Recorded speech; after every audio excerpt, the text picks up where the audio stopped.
Hey guys, another day, another vlog tayo. So, hinaan lang natin yung boses natin dahil lahat tulog na dito sa bahay. It's currently mag-11 na ata ng gabi. So anyway, ito na yung pang ilang araw ko na siguro to sa mga basta, ewan. And we traveled to Delphi. So, nagpunta kami ng Delphi, magkaibigan. Kami lang dalawa. And we took the bus. Tapos parang mga 3 hours travel yata by bus or something. Or 3 to 4 hours travel. Or less, hindi ko na alam. And then we arrived na sa Hotel Delphi. At obviously, magpa-hotel tour muna tayo. Charot. Pero ang ganda ng hotel kasi meron siyang view talaga. So, nasa taas kasi lang talaga yung Delphi. Tapos, makikita mo lahat yung mga views sa kapaligiran mo. Yung kabilang banger. Banger nga ko. Nga mountain. Yan. And of course, hindi mawawala yung rampa-rampa natin. Na kunyari, naglalakad tayo doon. Pero, pang TikTok talaga yan. And then obviously, we settled down. We walked down the cobbled narrow street of Delphi. Hindi. Basta ganyan. Tapos naglakad kami kasi sabi ko, gutom na ako. So, puro turista yung mga yan, guys. Maliit lang talaga siya. Pero, apakaganda. As in, napakaganda yung place ng kaibigan ko, maganda na. Pero ito, parang mas bet ko kasi mas mahilig ako sa bundok kaysa dagat. Pero gusto ko rin yung dagat. Pero mas gusto ko yung bundok. Kasi sa views, ganon. Ganyan. Tapos kasi hindi ako marunong lumangoy.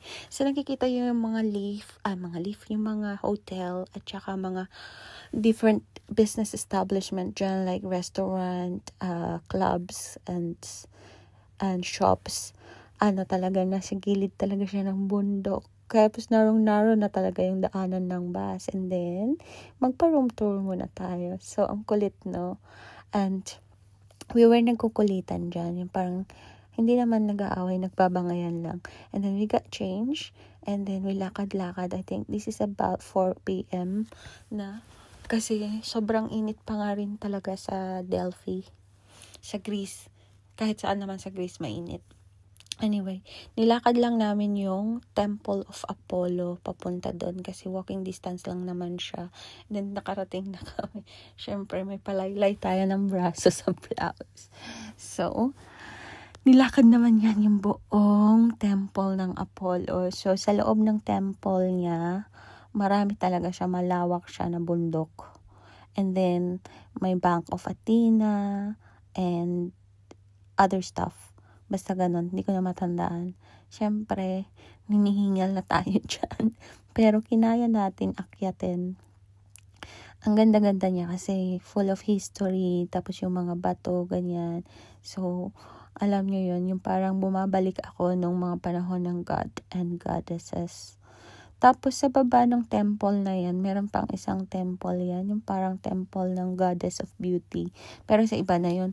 Kaso lang hindi na kami nakapunta kasi nga napagod na ako. Nagpalpitate na naman tayo. So, ayan na yung Bank of Athena yata yan.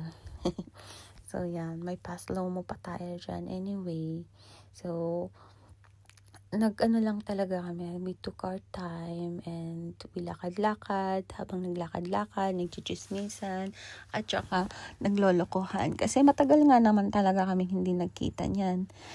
At syempre, bawat madaanan namin pausing and so on and so forth. Ito na yata yung gate papunta mismo dun sa temple niya.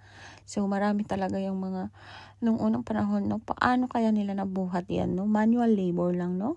Kasi wala naman silang machine nun anyway. So, I'm so amazed, mesmerized. I am in awe sa mga nakikita ko sa paligid ko. Kasi I am a person na mas gusto ko pag nag-holiday ako, yung historical sites yung pinipuntahan ko. More so of like, parang less than seasides and all that. Pag mapunta ako sa seaside, upo lang talaga ako. Pero gusto ko talaga yung may natututunan ako.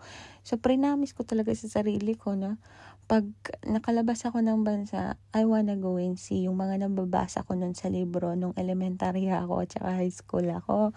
Pati na nung college. Anyway, so unti-unti na natin yung natutupad. 'Diba? So we went previously sa mga travels natin, kung naalala nyo, lahat ng mga historical places, yun yung mga pinupuntahan ko. Anyway, so here's some clips of it. So again, kinuha ko lang to sa aking TikTok. Ayan na siya. Yan, puro bato yan. Oh, paano kaya nila nilagay dyan, no? Amazing talaga yung mga sinaunang mga tao, no? Yung lakas nila. Alam nyo ba, nung sinaunang panahon, low carber ang mga tao kasi puro meat lang yung kinakain nila tsaka gulay. Wala sila masyadong carbs. Yung carbs na lang talaga nila, mga root crops. And then obviously may museum dyan, may museum. So pumasok kami sa museum.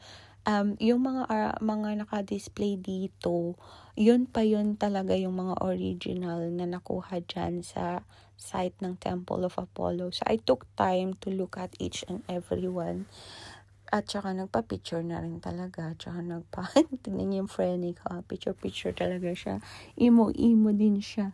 Pero pangatlong beses na siya pumunta dyan. Kasi dyan naman sila nakatira. Kasi nga Greco yung asawa niya. So ayan, napagod magtingin, umupo muna, konting video. Pero good thing kasi pwede kang mag-picture. Ayan na si Apollo. Ayan, yun na siya. Pwede kang mag-picture and so on and so forth.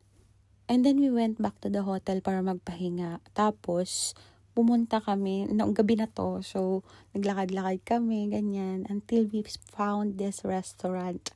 Ang ganda talaga ng vibe niya, as in nasa cliff siya, tapos may outdoor kainan. Tignan niyo naman, di ba, napaka-romantic. Noong mga panahon na to, gusto ko na lang talagang humila ng lalaki, tapos iupo ko doon, magkandila, kakain kami, magsubuan kami. Charot lang. Joke lang yan. Pero anyway, yun. Na-enjoy namin. And we didn't drink actually. We didn't have any kind of alcoholic drink there. So we just ate.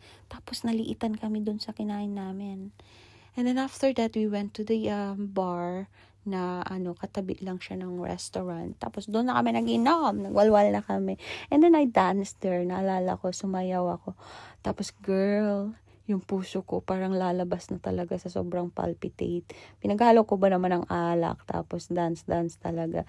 Kasi meron dyan bata na Greek. Tapos gusto makipagsayaw. Yan siya, bata lang siya. Parang kaedad siya ng anak ko. Gusto lang makipagsayaw. So pinagbigyan ko naman. Tapos sabi ko, ay, hindi na kaya. Hindi na talaga makaya nung puso ko. Anyway, we enjoyed our stay there. After a while ng mga dance na ganyan, umuwi na din kami kasi talagang wala na yung palpitation ko out of na talaga. So medyo natatakot na rin yung friend ko. Tapos ako din, parang sabi ko, hindi na rin maganda yung pakiramdam ko after nung mga sayaw-sayaw na yan. Siguro nakatatlong tugtog akong sayaw dire-diretso. So kung ang isang kanta, 3 minutes na, wala talaga. 6-9 minutes, sabihin mo lang 10 minutes yung dire-diretso. Pero, madaming nawala na calories, diba? Madaming nawala na calories. Bye!